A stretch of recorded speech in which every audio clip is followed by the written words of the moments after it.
There's two things I'm certain of in life. Number one, we're all gonna die. And number two, sciatica sucks balls. It sucks! I'm not a health professional and sorry, but I don't have a magical cure because clearly I'm still trying to deal with it myself. But I just want to tell you my story, give you some advice, a little bit of insight, and it's also an opportunity for me to whine and moan, which I'm very good at. This is basically going to act as some sort of therapy for me.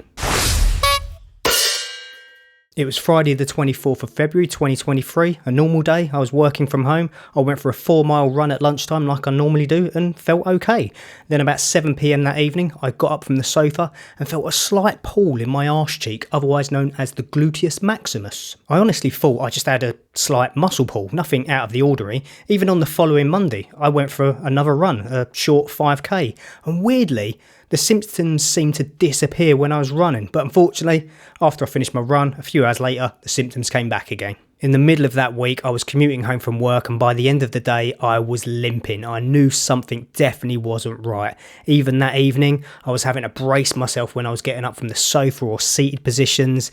This definitely wasn't a muscle pull in my leg or back, it was something different. My partner said it might be sciatica. I didn't even know what it was. So I arranged a phone consultation with my GP and whilst on the phone, they had me moving my head up and down and doing various stretches and poses and my leg in and out, which is quite difficult when you're on the phone, to be honest with you. But after talking through my symptoms and the pain I was experiencing, they unfortunately diagnosed me with sciatica. Now, sciatica is quite a general term. It's like saying you've got the shits. And I think unless you've had sciatica, it's really hard to describe the pain and the sensation to someone. But if I could try and describe it, it's like a constant numbing and throbbing sensation with sporadic, sharp, stabbing pains down the entirety of your leg. It's triggered by certain movements and specific angles and body positions you might be in. It's basically the sciatic nerve, which runs from the bottom of your spine all the way down both of your legs to the bottom of your foot. But they're pinched or restricted due to a variety of reasons, so it becomes super sensitive. It's kind of why I wanted to make this video, because I was hoping I'd share this with other sufferers and they might potentially offer me some advice and a magical cure. People will often ask me, how's your back doing? And I'm like, it's not my back, it's my friggin' leg. When you tell people you've got sciatica, you're generally met with all of these horror stories, how they knew someone or are someone and they've never been able to physically function how they once did, or run, or do the sport that they love, or you receive hilarious responses like I got from my brother. A few weeks after me being diagnosed over the phone and religiously following all the stretches and exercises that I'd been prescribed, I made an appointment to see a GP face to face because what if I'd slipped a disc or something? He had me doing similar things to the phone consultation and then, he diagnosed me with sciatica. So I asked him, okay doc, when's this going to go away? And he was like, well, could be tomorrow, a week, 6 months, a year. What? A year? I didn't know what to do. I was distraught, heartbroken. The ibuprofen wasn't helping, which is what they prescribed me to deal with the pain. I wasn't allowed to exercise because they told me to stop. And all of the stretches that they'd prescribed me, things like flossing, cat-cow, cobra, piriformis stretch, all the standard stuff you see bandied around on websites and YouTube videos, wasn't making any difference. Several weeks later, the pain got so bad I was prescribed naproxen. I couldn't do basic things. I couldn't sit. I couldn't put my shoes or socks on. I could literally stand or lie down and that was it. If I was getting into bed, I had to dive in like Superman. I bought myself a standing desk and to be honest, I'm so glad I did. Even if I hadn't had this injury, I wish I'd bought one years ago because I spend 4 days a week working from home. I spend a lot of time on the computer making these videos and stuff. I'm even standing right now. After nearly 8 weeks, things still weren't improving, so I went to see an osteopath and they did a new patient assessment, consultation and scan. Now this is how a normal back should look, and this was my back. The osteopath advised I follow a 16-session program held over 11 weeks, and in essence, it was 2 sessions a week for the first 5 weeks, followed by 1 session a week for 6 weeks, and there were re-examinations on the 8th and 16th visit. Yeah, that hit my wallet pretty hard, but I was desperate to feel better. I just wanted some relief because The pain was consuming my life at that point. Not only was I physically in so much pain, but mentally it was eating me up too. And I think that was largely because I wasn't able to exercise.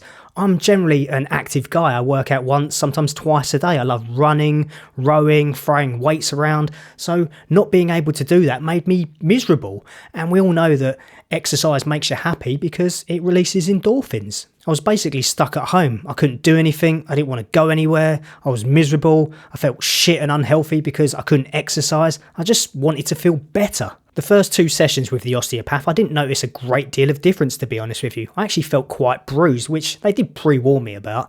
But then after a couple of weeks, I started to notice a bit of relief. I was able to sit on the sofa for a short period of time, which I hadn't been able to do for 2 months. I was instructed not to exercise, but I was allowed to walk 2 or 3 times a day for 15 to 20 minutes at a time. But I wanted to run. I'm super impatient. I've been sitting here for days!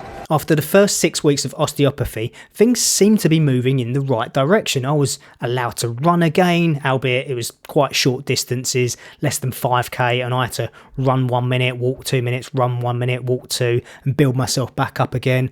But I was allowed to lift light weights again. I could do body weight movements like air squats and pull-ups and push-ups, etc.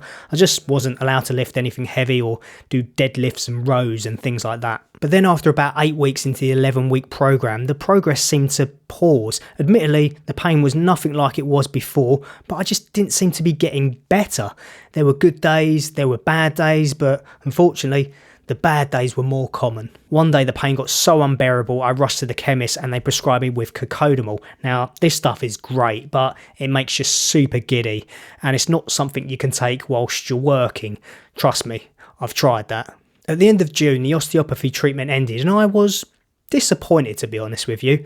I mean, I wasn't expecting 11 weeks of treatment to eliminate my sciatica pain in its entirety, but I was just expecting to feel a lot better than I was. I suppose I was hoping to be in a position where I might be lifting heavier weights, or I'd be able to use my rowing machine, perhaps even being in a seated position where I didn't feel like my leg was constantly throbbing and pulsating. At this point, I was 4 months into having sciatica, and I'd simply become accustomed to the pain, stress, and physical and mental exhaustion. The frustrating thing is that I felt like I was doing everything that was being asked of me.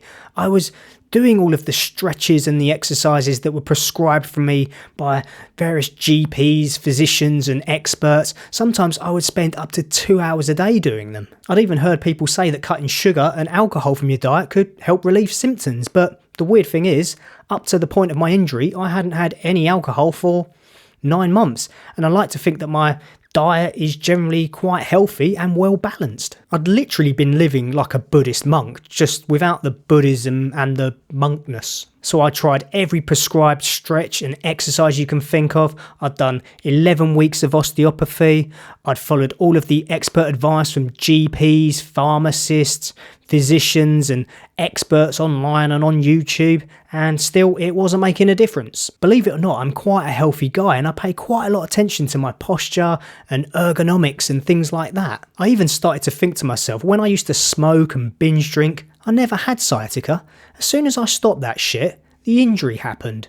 Maybe. This is equal parts Scotch, absinthe, rum, gin, vermouth, triple sec, and 2 packs of Splenda. So of course I didn't go on some sort of alcoholic smoking drug binge in the hope of curing my sciatica. However, it would have been a pretty cool video. But in July, so 5 months after the injury surfaced, I contacted the NHS requesting an MRI scan. So I was extremely surprised when I got a text message referring me to a local university hospital with a physiotherapist. I just kept thinking to myself, what are they going to do? They're just going to prescribe me a bunch of exercises that I can probably get off the internet. So on the morning of July the 14th, I reluctantly went along. And it was the best decision I've made so far. My physio was a sweary Australian guy named Chris. I talked him through my symptoms and my journey so far, and he basically said to me, fuck the osteopath, fuck the professionals, fuck the private sector. All they want is your money. You pay your taxes, you pay your national insurance, use the NHS, use our service. He then went on to add, I want you to run. If this alleviates the pain and makes you feel good, then I want you to do it. I want you to squat, deadlift and row. These are normal, functional human movements. By avoiding them, you're just making your body weaker. We need to get you stronger. That's what's going to make you better. At the time, that statement was such a breath of fresh air for me, and it's been 6 months since that appointment. I went back every 4 to 6 weeks for a catch-up and consultation with Chris and his colleague Danny, another Aussie, and I adore them both for what they've done for me. Each time they would encourage me to add more strenuous exercises to my routine, all the things the osteopath and GP were telling me not to do. They had me doing every kind of deadlift variation that you can think of, sprint intervals on a rowing machine, all the stuff I wasn't allowed to do. I was due to go on holiday to Fuerteventura with my partner in September, and they just told me to let loose, so I did. I was drinking, I was having the odd holiday cigarette, I was eating great food, working out in the gym every day, swimming, bathing in the sun. I felt flipping great. I came back from holiday and there was actually a few days where I thought the sciatica had gone. But unfortunately, after a few days, it started to resurface. So I started adding back in the stretches and the exercises to try and combat it. But in hindsight, I think the reason I thought it had gone was because I was relaxed, I was stress-free, and I was ignoring it. I wasn't thinking about it. As I said earlier, it's a nerve, so you've got to be mentally healthy as well as physically healthy. And this was reiterated by my physio back in January when they basically said to me, Melvin, you've got to stop obsessing over it. You've got to try and live a normal life, which of course is easier said than done. They said you're doing all of the right things. If anything, you're probably doing a bit too much. But you've got to try and move on. If you go a day and you haven't stretched or done your routine, don't worry about it. Don't try and compensate for it the next day with double or triple sessions. If you're sitting on the sofa a little bit weird or you're working at a desk and your posture's not great, don't worry about it. Those are just normal things. Your body's designed to handle it. They recently signed me off at the physio because there's not a lot more they can do at this stage. It's now down to me to continue with my routine and making the progress that I have been. But I feel the best I have done in a year. Is sciatica still there? Yes. Will it ever go away? I don't know. I hope so. What I've learned in this time is the sciatic nerve is exactly that, a nerve. So the pain is as much linked to stress, sleep, depression, anxiety, diet, as much as it is to physical movement, posture and exercise. At present, I do cardio almost every day, alternating between running and rowing, and I spice it up with different distances, times and intensities because variety is the key. Then 3 to 4 times a week, I do total body weight training like I did before the injury, and I'm currently lifting the same weight, if not heavier, than before. But I'm also now extremely conscious how important flexibility is in preventing injury. So all of these weird and wonderful stretches and poses I've been doing over the last year, I definitely plan on keeping quite a lot of them in my exercise routine. I'm definitely not going to spend 2 hours a day doing all of the stretches and isometric holds because I think I was doing too much. But I'm more flexible than I have ever been, and I'm 41. I still don't know what caused sciatica to happen in the first place. I probably never will. It has definitely made me more aware of being sedentary all day whilst working from home or in the office. And that's why I now love having this standing desk. But it's also super important to take regular breaks, get moving, get the blood pumping through the body, even if it's just for a light walk. I can't possibly go through and show you all of the stretches and exercises that have worked for me and haven't worked for me in the last 12 months. So what I'm going to do is chuck a load of detail in the description below, as well as some links to the videos for you. It'd be wrong of me to say you must do this and you can't do that, because what I have learned is that sciatica is different for everyone. There's no singular routine that's going to work for someone. What works for me might not work for you, and vice versa. So what I do suggest is that you don't just dive in to something that you find on YouTube or on a website. Make sure you speak to a qualified health professional first. If you are watching this and you're suffering from the injury, I genuinely and literally feel your pain. So if you want to share your story, advice and help support others, then let us know in the comments section below, because I'd personally love to read it. As always, thank you so much for watching. Look after yourselves and hopefully I'll see you very soon. Bye for now, people.